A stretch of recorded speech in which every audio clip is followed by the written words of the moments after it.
अजान हो चाहे नमाज हो, उससे कोई फर्क नहीं पड़ता है। ये केवल अपना राजनीतिक रोटी सेक रहे हैं। जब से ये मोदी जी आए हैं सत्ता के अंतर्गत में, तब से भारत का मुसलमान खतरे में है। इस बात को बता रहा हूँ, मुसलमानों के साथ सौतेला व्यवहार किया जा रहा है। हर बात पर कोई बात हो मुसलमानों को जेल में डाल दिया जाता है। हिंदू मुसलमान की राजनीति क्यों? राजनीति विकास के मुद्दों की होनी चाहिए। ये मुसलमानों को कुछ नहीं बिगाड़ सकते। मैं बैठा हूँ, कुछ बिगाड़ के दिखाइए ना। आसाम से कितने लोगों को भगा दिया? केवल घर से बेघर कर सकते हो, प्रताड़ित कर सकते हो, पर समय आने दीजिए।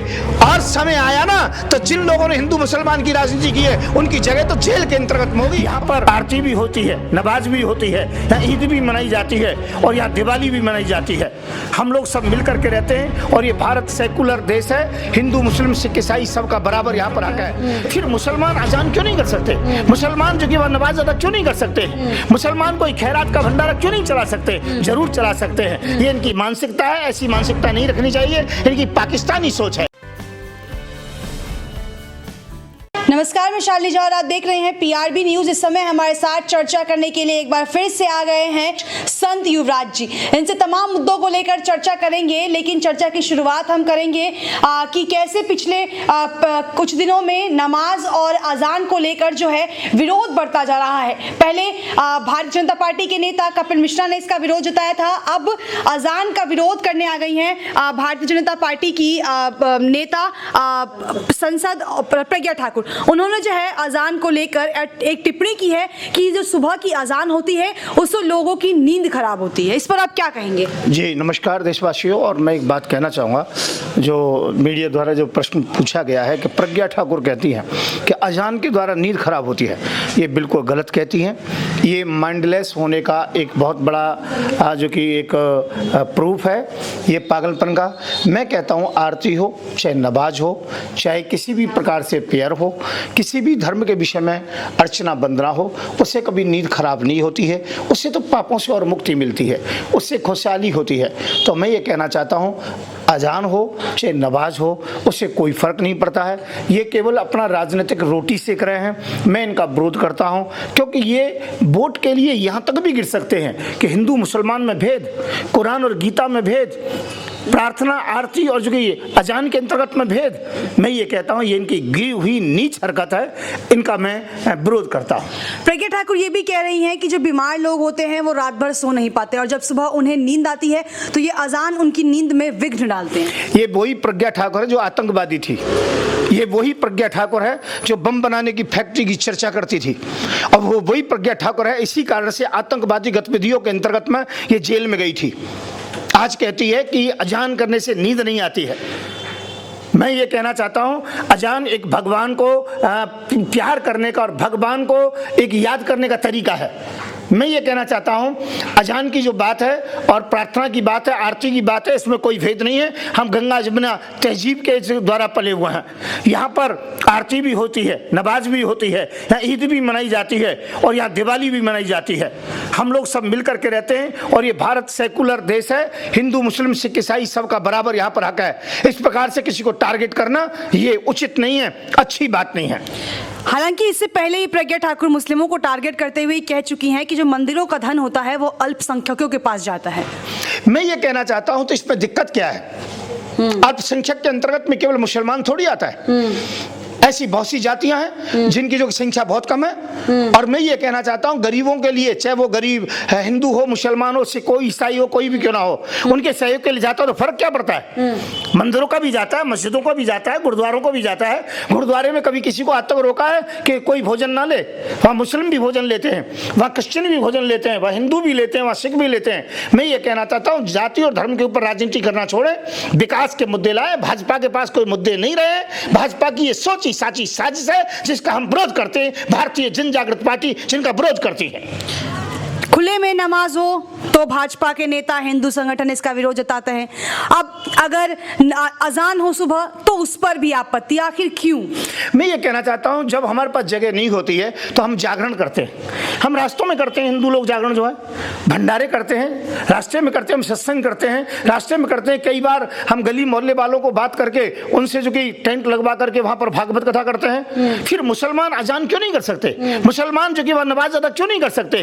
मुसलमान मुसलमान कोई खैरात का भंडारा क्यों नहीं चला सकते? जरूर चला सकते हैं। ये इनकी मानसिकता है, ऐसी मानसिकता नहीं रखनी चाहिए। इनकी पाकिस्तानी सोच है और इनकी घटिया सोच है, इनकी छोटी सोच है। ये दो लोगों में भेद करना चाहते हैं। इसलिए मैं भाजपा वालों से कह दूंगा, विकास के मुद्दों पर बात करो। तुम बस पाकिस्तान की चर्चा छोड़ दो, राम मंदिर की चर्चा छोड़ दो, आप हिंदुत्व की बात छोड़ दीजिए। आप फिर देखिए तुम्हारे पास कौन से मुद्दे हैं। आप पर बेरोजगारी है, आपके पास नौकरियां नहीं है, आपके पास महंगाई है। मैं ये कहना चाहता हूं, यदि ये मुद्दों की बात करें तो बीजेपी बिल्कुल फेल है और ये बीजेपी की करतूत है। लेकिन ये किस तरह का भेदभाव है? अगर रास्ते में अगर कोई जय श्री राम के नारे लगाए, भगवान की बात करे तो उस पर किसी को आपत्ति नहीं होती, लेकिन अगर रास्ते में चलता हुआ एक इंसान अल्लाह अकबर कह दे तो पूरा देश उसके खिलाफ हो जाता है, देशद्रोही के नारे लगने लगते हैं। जब से ये मोदी जी आए हैं सत्ता के अंतर्गत में, तब से भारत का मुसलमान खतरे में है। इस बात को बता रहा हूं। मुसलमानों के साथ सौतेला व्यवहार किया जा रहा है।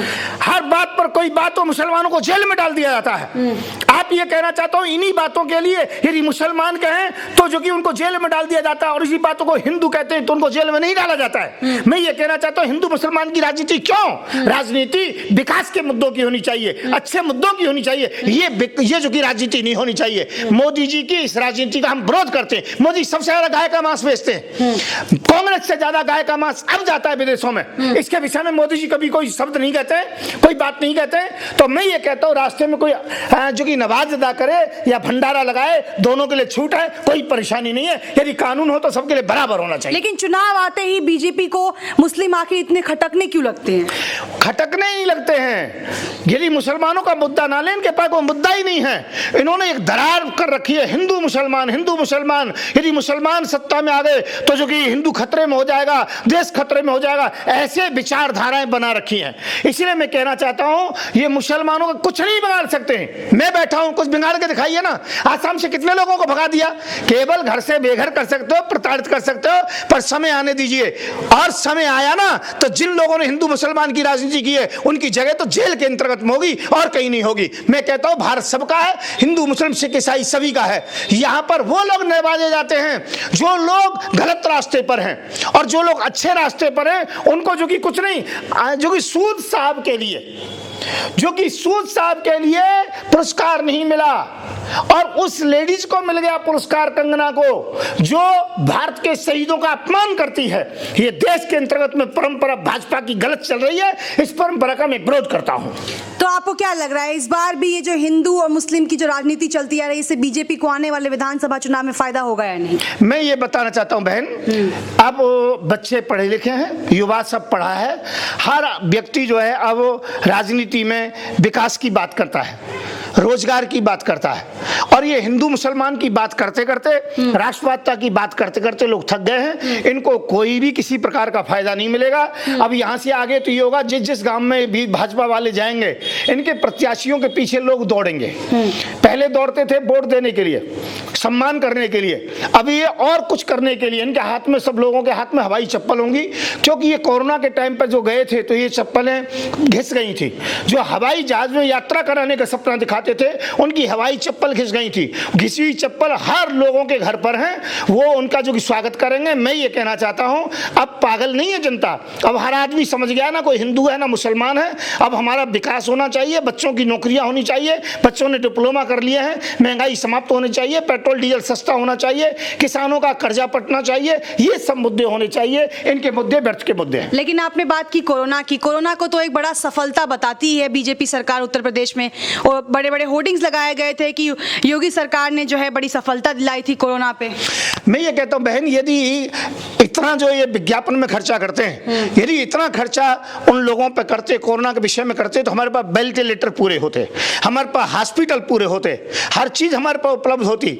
मैं कहता हूं, गंगा और यमुना की धारा है, लाशों से पट गई थी, लाशें सड़ गई थी, बीमारियां पैदा हो गई थी।